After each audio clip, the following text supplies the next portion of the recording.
ओ जाने जाना ढूंढे तुझे दीवाना सपना जिंदगी में आना ओ जाने जाना आए आ जिंदगी में आना सनम। বলিউড ভাইজান সালমান খানের সঙ্গে বিভিন্ন সময় বহু অভিনেত্রীর নাম জড়িয়েছে, তবে ইন্ডাস্ট্রিতে তিনি এখনো চিরকুমার হিসেবে পরিচিত। অনুরাগীরা আশা করছেন একদিন হয়তো বিয়ে করবেন তিনি, তবে সালমান খানের দৃঢ় অবস্থান, বিয়ে নিয়ে তার কোনো পরিকল্পনা নেই।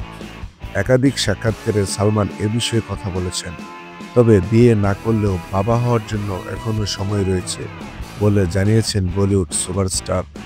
সম্প্রতি ভাতিজা আরহান খানের পডকাস্টে গিয়ে এমনটাই জানান বলিউডের এই পোস্ট এলিজেবল ব্যাচেলর।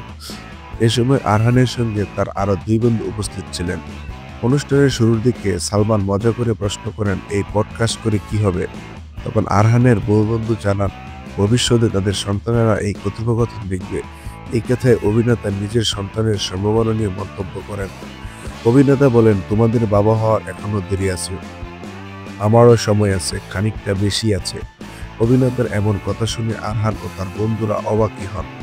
গত ডিসেম্বরে সালমান 59 বছর পূর্ণ করেছেন, তবে তিনি নিজেকে সবসময় যুবকই দাবি করেন। বলিউড সুন্দরী ঐশ্বরিয়া রায় বচ্চন থেকে ক্যাটরিনা কাইফ সহ বহু নায়িকার সঙ্গে নাম জড়িয়েছিলেন সালমান খানের, কিন্তু শেষ পর্যন্ত কারো সঙ্গে সংসার পাতেননি এই অভিনেতা।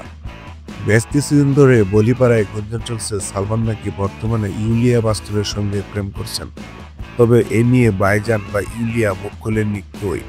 যদিও সালমানের বাড়ির যে কোনো অনুষ্ঠানে হাজির থাকেন রোমানিয়ান এই মডেল।